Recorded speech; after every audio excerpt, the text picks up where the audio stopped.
दोस्तों, अगर आपका भी जन्म 1 जुलाई 1987 से पहले हुआ है या फिर आपके माता पिता या आपके दादा दादी या फिर आपके परिवार का कोई भी सदस्य इस तारीख से पहले पैदा हुआ है तो ये वीडियो आपके लिए बहुत ही महत्वपूर्ण रहने वाला है। इस वीडियो को जरा सा भी आप स्किप नहीं कीजिएगा।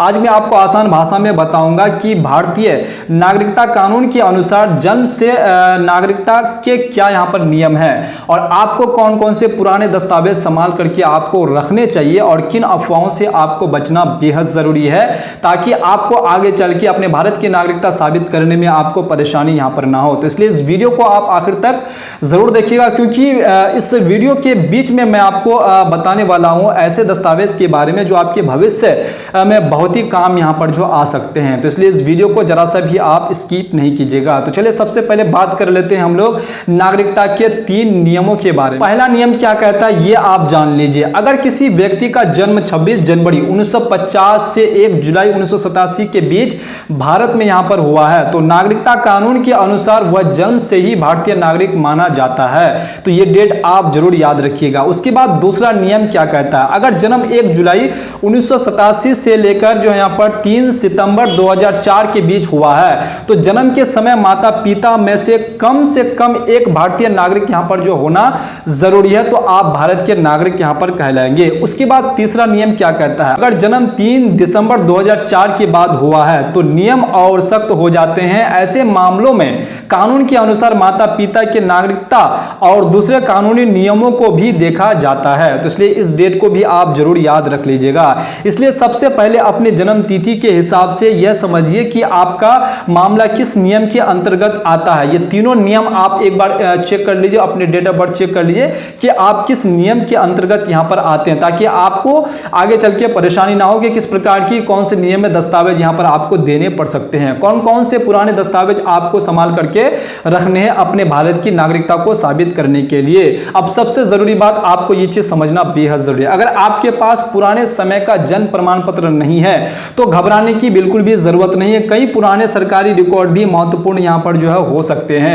अब बहुत सारे लोग सवाल करेंगे कि हमारे पास पुराने यहां पर जो है जन्म प्रमाण पत्र कैसे होंगे, उस वक्त जन्म प्रमाण पत्र नहीं बनते हैं। इसका भी यहां पर जो सॉल्यूशन है, इस वीडियो को आप आखिर तक देखिए, तभी आपको ये सारी बात समझ में यहां पर आने वाले हैं। जैसे अगर जन्म प्रमाण पत्र उपलब्ध है तो उसे सुरक्षित आपको यहां पर रखने, अगर आपके पास यहां पर जो है जन्म प्रमाण पत्र है तो उसे आप सुरक्षित रख लें, आपको यहां पर जो आगे चल के बहुत ही काम यहां पर आने वाले हैं। उसके बाद अगर आपके पास 10वीं का यहां पर जो प्रमाण पत्र या फिर स्कूल छोड़ने का प्रमाण पत्र जिसमें जन्म तिथि और जन्म स्थान लिखा हुआ हो, जैसे आप स्कूल 8 क्लास की अगर पढ़ाई किए हुए हैं तो आपके पास टीसी होंगे, और अगर आपने मैट्रिक की अगर पढ़ाई की है तो आपके पास 10वीं का यहां पर जो मार्कशीट होंगे, तो इस प्रकार की दस्तावेज अगर आपके पास है तो ये आपको संभाल करके आपको रखने हैं। उसके बाद यहां पर जो है ग्राम पंचायत, नगर परिषद या फिर नगर निगम के पुराने रिकॉर्ड अगर आपके पास है तो ये आपको संभाल करके रखने हैं। उसके बाद आपका 1987 या फिर उससे पहले की वोटर लिस्ट में परिवार का नाम अगर है तो आपको इसे संभाल करके रखना बेहद जरूरी है। उसके बाद पुरानी जमीन की रजिस्ट्री,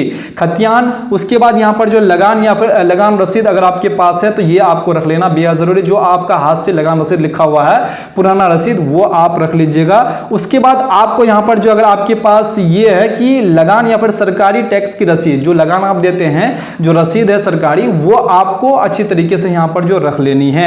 उसके बाद आपके पास अगर पुराने सरकारी अगर नौकरी के अगर कोई भी अगर रिकॉर्ड है, अगर आप पुराने अगर नौकरी किए हुए थे तो उसका रिकॉर्ड अगर आपके पास है तो ये भी आप संभाल के रखिएगा। उसके बाद आपके पास किसी भी बैंक का अगर आपके पास पासबुक है, पुराना अगर पासबुक है तो उसे भी आप संभाल के रखिएगा, चाहे आपका स्टेट बैंक का हो, बड़ौदा का हो, या फिर आपका यहां पर जो पोस्ट ऑफिस के यहां पर जो पुराने खाते जिसमें भारतीय पता यहां पर जो दर्ज हो, तो इस प्रकार की खाते आप जो है यहां पर अगर संभाल के रखते हैं तो आपको आगे चल के परेशानी नहीं होगी। तो इन सभी दस्तावेजों को एक फाइल में सुरक्षित रख लीजिए और उनकी स्कैन कॉपी अपने मोबाइल या फिर कंप्यूटर में भी आपको रख लेनी चाहिए, ताकि बाद में खो ना जाए और आपको आगे चल के परेशानी ना हो। तो किन बातों का आपको ध्यान देना बेहद जरूरी है, अगर किसी दस्तावेज में आपके नाम, पिता के नाम या फिर जन्म तिथि की स्पेलिंग अलग अलग लिखी हुई है तो उसे समय रहते ही आपको सुधार करवा लेनी है, क्योंकि मैक्सिमम लोग जो है इस पर भी यहाँ पर जो परेशान रहते हैं कि उसका नाम है मिसमैच होने के कारण जो है उसको भारत की नागरिकता साबित करने में उसको समस्या हो जाती है कि अगर दो चार को दस्तावेज अगर दिखा भी देते हैं तो दोनों चारों दस्तावेजों में क्या है कि अलग अलग नाम, उसका स्पेलिंग में यहाँ पर गलत हो जाते हैं, पिता का नाम गलत हो जाते हैं, डेट ऑफ बर्थ में गलत है। तो इस प्रकार की अगर गलत रहेंगे तो आपको अपने भारत की नागरिकता साबित करने में आपको समस्या हो सकती है। तो समय रहते हैं आप उसे सुधार आप जरूर करवा लीजिए, नहीं तो आप भी यहाँ पर जो परेशानी में पड़ सकते हैं। सभी जरूरी कागजों की फोटोकॉपी और स्कैनिंग कॉपी अलग अलग आप सुरक्षित रख लीजिए ताकि भविष्य में आपको परेशानी ना हो। किसी भी अफवाह पर आपको बिल्कुल भी भरोसा नहीं करनी है।